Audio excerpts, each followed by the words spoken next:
Hey guys, Jeff back again with another stack of records from the last week.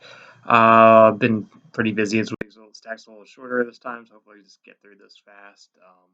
Yeah, it's just really exhausting with work and doing the house hunt and all kinds of crazy stuff. And yeah, not picking up a lot of records of late just because, yeah, just zero budget for it right now. So, yeah, let's just jump in. So these are stuff I've been listening to. Here we got Bob James and David Sandberg. So yeah, Bob James. I was kind of curious. Have a, I don't know if it's a promo. Doesn't have a barcode, but this is something I just picked up for. I think it was like a 50-cent record. He's Bob James most known for his 70s stuff, I guess, and that's really where he's at. It has the wrong sleeve. This is a Brian Wilson sleeve.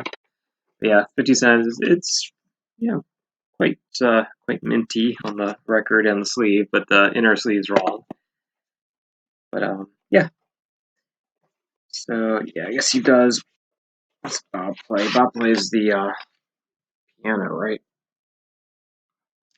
So he's on keyboards and synth, and then we have David Sandberg on sax. Let's see anybody else. Note, not really. So Al Jarreau on vocals at one point. Very 80s production. So I wouldn't probably like seek this one out, but it's very cool jazz 80s, what you'd pretty much expect. But it's good album for being that. Not one I'd really seek out unless you're a real big Bob James fan. But yeah, his first like 3 or 4 albums are much more interesting. All over the place as usual. So this is actually this is like another 50-cent find. The Emmylou Harris. This is like around 1970-ish, I want to say. I don't know. But yeah, country, Warner Brothers again. A lot of Warner Brothers in the stack. Let's see, anybody special in here? Not really. Oh, the Louvin brothers are actually fairly Louvin. But yeah, very country. Got his little rat chewing or whatever. But the record is actually VG plus, I'd say. Good one. Very happy with that. Only Emmylou Harris I've ever picked up. This one, this was years ago. I picked this up at the thrift store probably years ago. This is David Bowie's Space Oddity. So this was a re-release of an earlier work. It was originally, says right on the cover, previously released as Man of Words, Man of Music on Mercury. So I still got the original sleeve with the lyrics, and I believe, yeah, that's RCA Dynaflex. So yeah, really not his strongest, but this was, I believe, released right around Hunky Dory to kind of capitalize on that. So he redid the album artwork. So yeah, Space Oddity Space Oddity, Letter to Hermione. And then yeah, Memory of a Free Festival is kind of interesting because that was I guess he'd organized a free festival kind of around the time of Woodstock, trying to cash in on that, raise some money for some kind of art center. And it really crashed hard. It kind of hit Bowie hard. Actually, Bowie's area around here, same namesake as David Bowie. Yeah, so basically, it's a good record, but yeah, it's not his strongest album by any means, but it does have Space Oddity on it. So right here, getting some newer stuff. This I picked up a couple years ago while in Japan. Sorry, it sank. So yeah, I'm just gonna leave it in here because it's in the shrink still anyway. But this is it's a Merzbow reimagining of Sun Ra. So he's basically sampling Sun Ra and then you're not familiar with Merzbow, he's a noise artist from Japan. That's his image there. Actually, I'm going backwards. Here we go. So there's Sun Ra and Merzbow. I've seen him 3, 4, 5, 10. I don't know. I've seen him a lot. I think he's a lot more interesting live than listening to his albums. But he does like kind of soundscapes, a lot of feedback and modulation, stuff like that. So he's kind of reimagining Sun Ra here. This is a reissue. It came out about a year after this was originally released. So the originals and the release, they're both. I think they go roughly the same price. So this came on green vinyl. So the original release had a black vinyl version and some other color. I'm not sure. I'm not a really big color guy. I thought it was black vinyl when I bought it, honestly. So I paid black vinyl price because they had the original color one and this. This was like $1 cheaper. So I get the black one. But no, it was green. It looks cool, I guess. Yeah, it's not for everyone. I'll try to throw a link in the description as usual. But yeah, Merzbow is an interesting guy. It's just soundscapes, a lot of just loud feedback, and all that. It just sits up there and modulates. So it was recorded in Tokyo.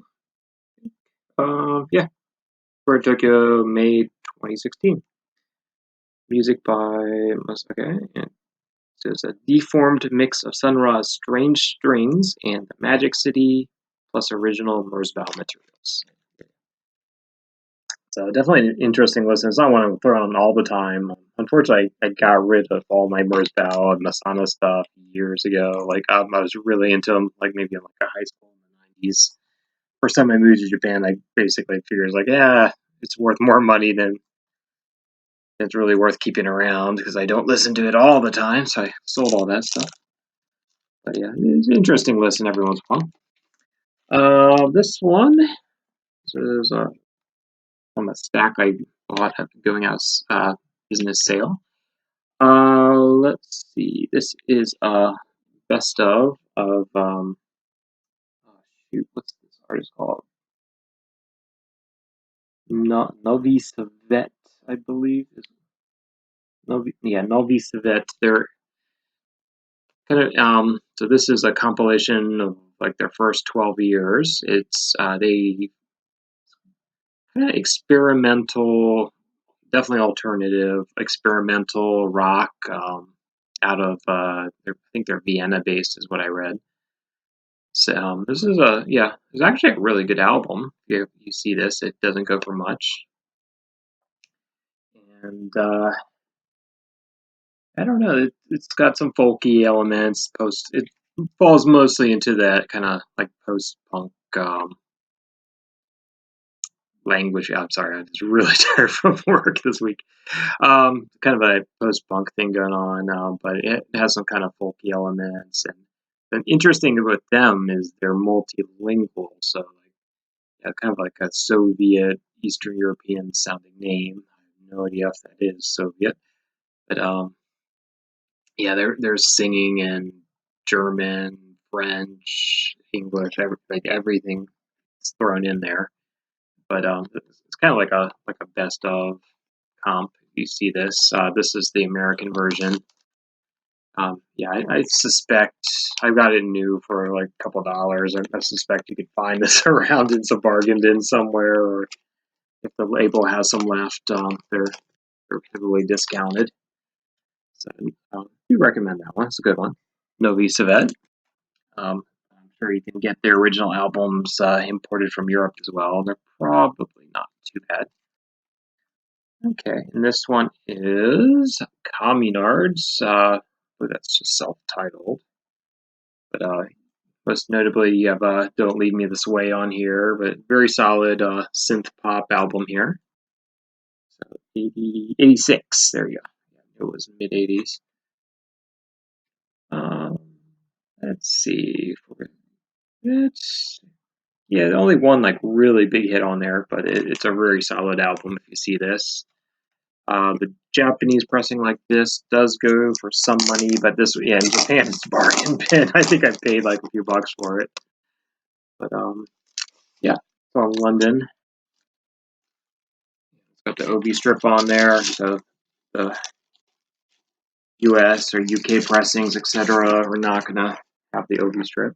I believe it has a lyric sheet, maybe. Yeah, it's got a Japanese insert on there. The lyrics. This one looks like it's translated into Japanese.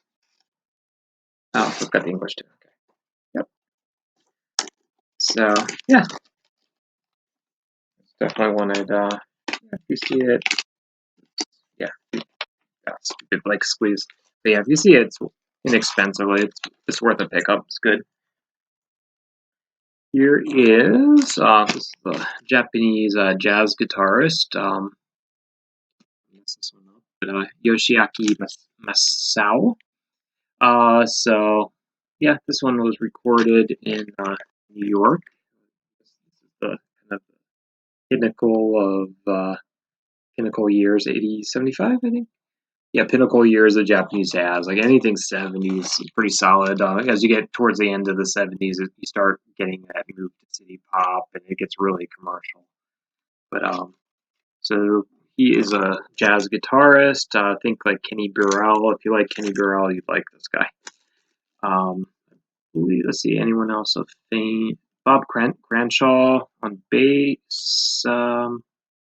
David Lee on drums. Not really. And Jim Lovelace. I don't know how you pronounce that. But yeah, Bob Cranshaw is the only one I really know. But yeah, 75 in New York. It says on East Wind. So there's some other interesting stuff on East Wind if you ever see it. A lot more like free jazzy stuff. But yeah, this one falls more into the boppy end of things. But yeah, nice kind of chill. I think Kenny Burrell bop, hard bop ish. Doesn't get too far out there, but it's enjoyable listen. It's a good album, and yeah, again, I don't think it goes for much. It was kind of a blind buy for me. I thought I made a mistake. I thought this was something else, but I found it kind of it was a dig. I found it like really buried in a bunch of like big band stuff. Thought it looked interesting. It was the right years, the right label, so picked it up. Yeah, don't regret it. It's a good one. And last one for today, just Peaches, and this is games people play. So Olympia Band on Kill Rock Stars, they're like bandmates with Bikini Kill, for example. So it has that kind of a Olympia sound from that 90s period. So this not exact year, but this would have been like maybe very mid 90s. I'm pretty sure I've seen them play a few times over the years. But yeah, I wouldn't go way out of your way to find them, but if you do see them, like they don't go for a terrible amount of money, and they're fun. So yeah, I think looks like I bought this at Jet Set in Kyoto for 500 yen. So I bought this with Scissor Girls. Like they had a bunch of stuff like Huggy Bear and stuff like that. I guess somebody had sold a collection. So I probably should have bought the Japanese press of Huggy Bear too. But that's a favorite album of mine. But yeah, definitely already had it. But yeah, Peaches. But yeah, I'll try to throw some stuff in the links in the link below, and yeah, you guys can see what you like. So nothing too crazy this week, and yeah, I think this next week or two I'm just gonna be pretty crazy. So we'll see what I have time to listen to. But yeah, hope you guys have a great week. Yep, take care.